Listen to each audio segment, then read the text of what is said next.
Hello everybody, welcome to Penny's Watching. I am Penny, and today we are watching another episode of Star Trek the original series. This one is called What Are Little Girls Made Of? And honestly I am curious to know because I have been a little girl so long ago that I don't remember. So let's discover it together. We're entering standard orbit, nurse. Won't be much longer. She seems to be worried. I know he's alive down there, Captain. It's been 5 years since his last message. Roger's a very determined man. Oh, Find a way to live. is that guy her boyfriend? Ship's record banks show little we don't already know about this planet, Captain. But the surface temperature of that planet is 100 degrees below zero. Ooh, bad. The sun in this system has been fading steadily for 500,000 years. Now, Dr. Corby, often called the Pasteur of archaeological medicine, his translation of medical records from the Orion ruins revolutionized our immunization techniques. So he's a big deal. I've always wanted to meet him. His last signal told about finding underground caverns. I only realized, thanks to comments that I received in a previous episode, she is Luoxana Troy.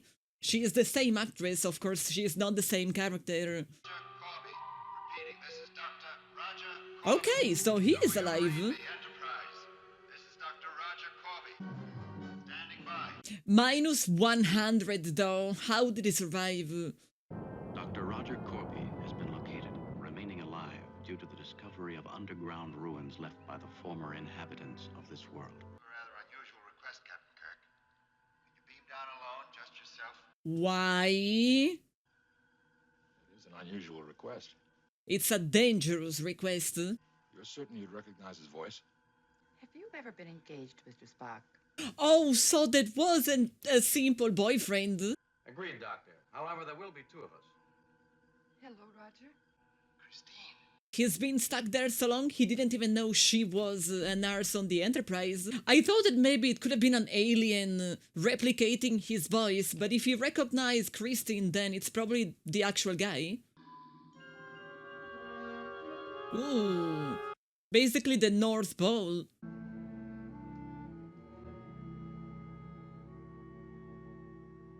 You can kind of see that it was actually a glass. There's a bit of reflection there. At first I thought it was supposed to be ice. Dr. Corby! Beam down 2 security men. It's weird for Kirk to actually be careful. He might have done the right thing. Getting here may have taken more time than he estimated. Don't worry.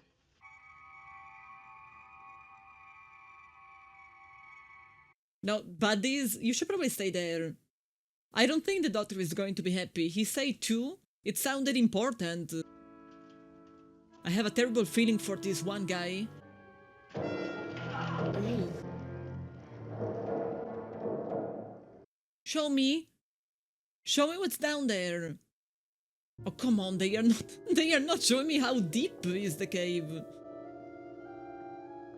I love her uniform. I wish I could find it, but I'm having a hard time finding a costume. Ah, that's blinding. Dr. Brown is Roger's assistant. Brownie, where's Roger?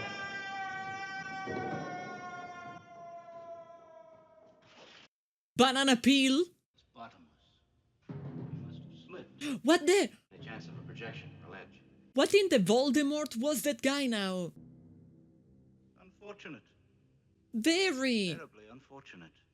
terrible accident. Don't you recognize me? Christine. My name is Brown, Dr. Corby's assistant. I presume you are Captain Kirk? It kind of felt like he needed to access the memories of Brownie. Come. Dr. Corby will be waiting. Captain Kirk to Rayburn, report. All quiet here at the entry, Captain. If I was that guy, I would start feeling really in danger. Oh no.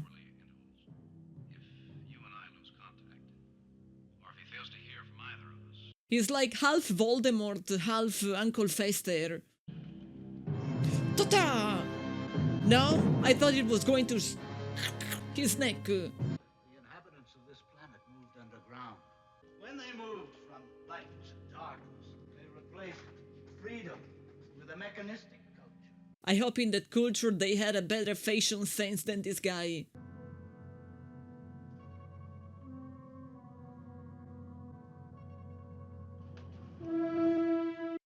And she's...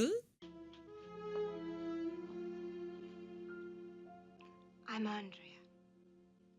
You must be Christine. I've always thought how beautiful. She has the face of someone who feels like the engagement is broken. Where is Dr. Corby? Here, Captain.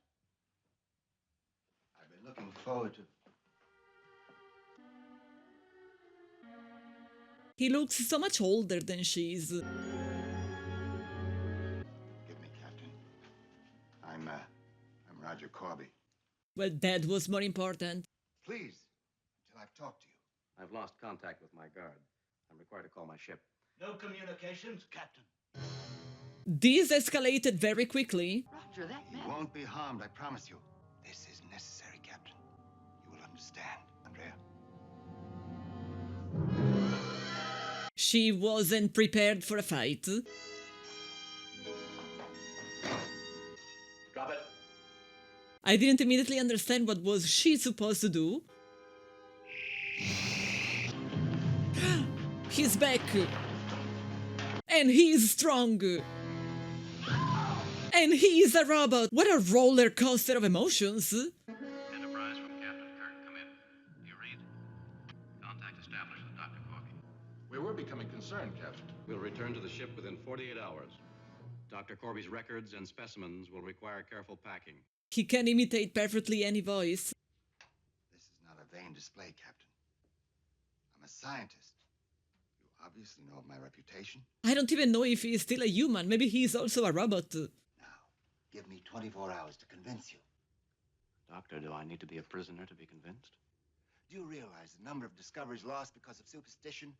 Yeah, but this is dangerous. Where is my other crewman? In heaven. Destroy them both. But totally against my wishes, I assure you. He's an android? I was left here by the old ones. So he's not Uncle Fester, he's actually Lurch. With his help, with the records I could find, we built Brown. You've convinced me, Doctor. You've convinced me that you're dangerous. He will be a hell of a wrestler. I do not understand. Why are you unhappy? Where is Captain Kirk? I have opinions about the fashion choices on this planet. I didn't mean to eavesdrop, darling. As you can see, Captain Kirk is fine. He won't be harmed. Not anymore. I need time to explain and demonstrate. To him and to you. The flesh has warmth. There's even a pulse. Physical sensation. I had no doubts. How convenient. You think I could love a machine? Did you? I feel like she shouldn't be jealous. She should be worried of all of the implication. Like, you know, they are powerful and they are... Andrea, Kiss Captain Kirk. Of course, he's not protesting. Now strike him. He probably wouldn't protest about this either.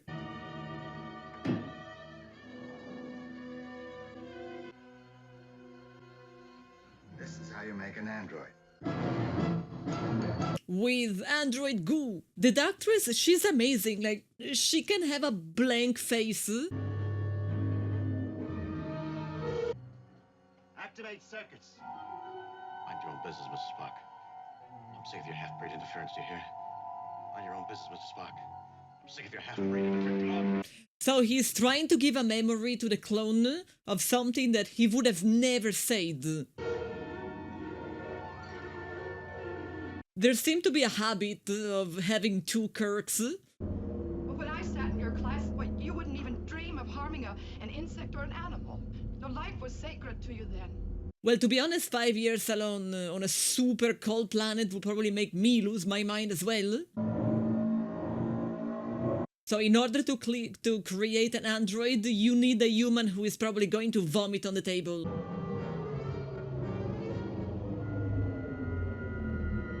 I wouldn't mind having another me. She will be doing the dishes right now. Choose, Christine. Which is your captain? Well, if they speak, it's really easy. I don't know.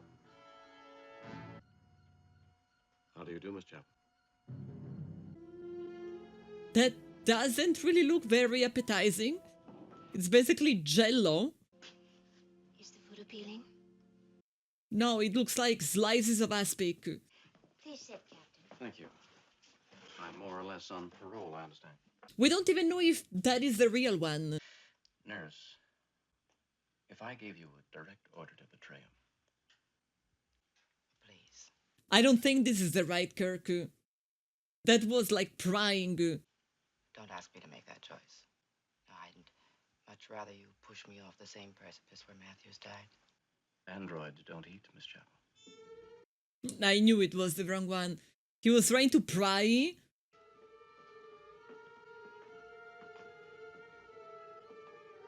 So he doesn't even trust his fiancée. Eating is a pleasure, sir. Unfortunately, one you will never know. Perhaps, but I will never starve, sir. What you saw was only a machine. Only half of what I could have accomplished. By continuing the process, I could have transferred you, your very consciousness, into that android. Your soul, if you wish. So it's like a recipe for immortality. Can you understand what I'm offering mankind? Can you imagine how life could be improved if we could do away with jealousy, greed, hate? It can also be improved by eliminating love, tenderness, sentiment. He's playing to be a god. I need transportation to a planet colony with proper raw materials. Now, I'm sure there are several good possibilities among your next stops. They must be strongly infiltrated into society before the android existence is revealed. These are some very heavy implication. He's trying to create perfect beings. Someone else had the same idea a very long time ago. I'm impressed, Doctor. But not the way you think. Stay back. I am wondering if the big guy is actually the same actor that in TNG is the tall guy who is always with Luxana Troy. Protect! He did say that Rock is supposed to follow her orders as well.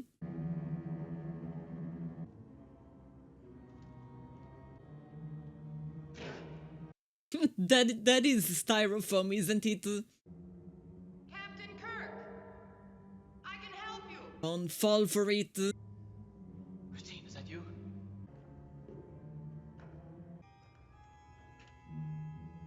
Hit him! Bam! Nope, it wasn't a bam. Uh-oh. Push him, Christine! Huh? Surprising. This is not the right one. Captain.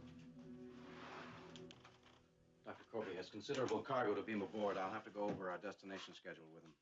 You're going back down with the command package? Mind your own business, Mr. Spock. I'm sick of your half-breed interference. Do you hear? So it was really just, a little bit of a hint, but it should be enough. Security, Spock here. Status of your landing party. Ready and standing by, sir. Have them meet me in the transporter room after the captain has beamed down. Thankfully, Spock is extremely intelligent. Andrea. Kiss me. So Xian's were orders from literally anyone. Oh! Oh, well, this is definitely a way to teach something. Huh? No, So she has free will. not programmed for you. So you are programmed to do that with someone? You disapprove of Miss Chapel's orders to save my life? To maintain your existence would be illogical. He's programmed as a Vulcan. The old ones, the ones who made us, they grew fearful of us. They began to turn us off. Unlike you, we humans are full of unpredictable emotions that logic cannot solve. became necessary to destroy them. He said there is a way to turn them off. You bring disorder here. The danger to you is Corby. I was programmed by Corby. I cannot harm him. The old ones programmed you too. Existence, survival must cancel out programming. That you can't protect someone who's trying to destroy you. Yes, but you are breaking his back. Rock, stop.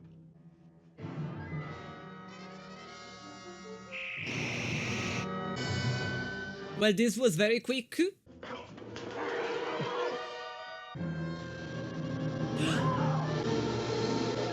Oh, this is not what I was expecting. I thought it at some point, but a long ago. I'm in here. I was frozen, dying. This explains how they survived. I had only my brain between life and death. Well, it sounds like the nurse is single now. Spock, you must have got my message. Protect. She should think, hey, maybe he's going to turn off me as well. I will kiss you. No. It is illogical. What is this? This really escalated quickly. Destroy him. The wrong one. Uh-oh. She killed the android, Corby. The same way you killed Rock. Is this your perfect world? Killing off one another? It's just the same as the real world. Christine, does this make such a difference? Don't you see, Roger? I am Roger Corby! I constructed a perfect being. Tested it. If it was so perfect, how is it broken? Well, Andrea, give me the weapon. seems to be a bit of humanity left. Love you. You're not human.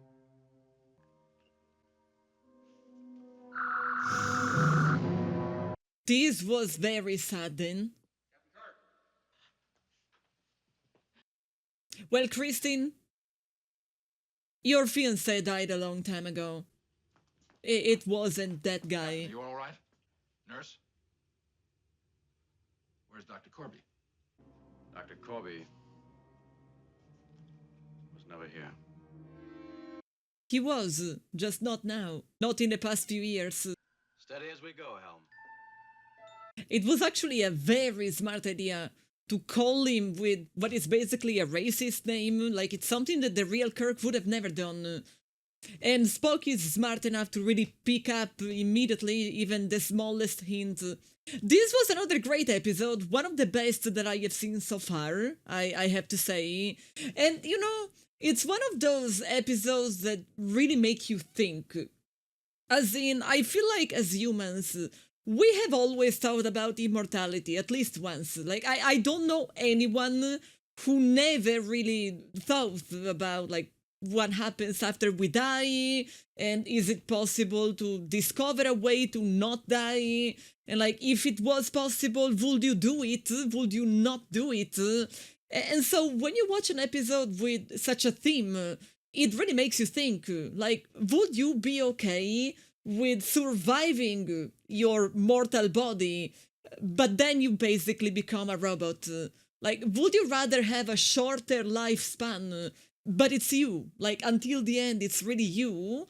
Or would you be okay with transferring your consciousness, your memories, and pretty much everything that makes you, you, in a body that looks like yours, but it's not yours, like it's made of material, like electrical stuff, circuits, and it's not really you, but like fundamentally deep inside it is you. Like, this is something that maybe you don't really think about all the time, I hope, but it is something that every once in a while, when you watch some piece of media that talks about like androids in this way, like used as a way to defeat mortality, it really makes you wonder, like, if you were in that situation, if you were to make the choice, what would you do? Me personally, I wouldn't want to become an android if it means that I am going to stop enjoying food. Is it really being human? Like, can I be really me if I can't have some French fries?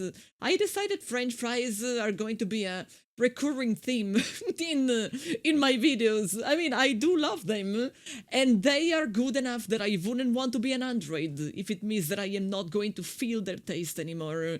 But yeah, like I appreciate that it's not your typical sci-fi. It is, but only like on the surface. But then each episode, it tends to like go and delve deep in a different type of like psychological or philosophical issue. And I guess today it was immortality and androids and all of that. Like, are androids human? If they do have human memories and human emotion, I am really not the right person to answer the question, but it made me think. Like, I am probably going to spend some time later still thinking about all of this. It's an episode that it kind of started the engine of my brain. So, if you agree with me and you want to think about all of this, do it after you subscribe to my channel so you are not going to miss out any new episode. Thank you everybody for watching. If you want to, we can have conversation about all of these immortality sort of topic in the comments. I know that it's a bit heavy, but it definitely makes you wonder, what would you choose given the possibility if all of this was actually a thing in our life? So if you want to let me know what would you do, let me know in the comments. I love discussing, I love the conversation that sometimes start under my videos. I hope to see you all in the next one, and as for today, bye!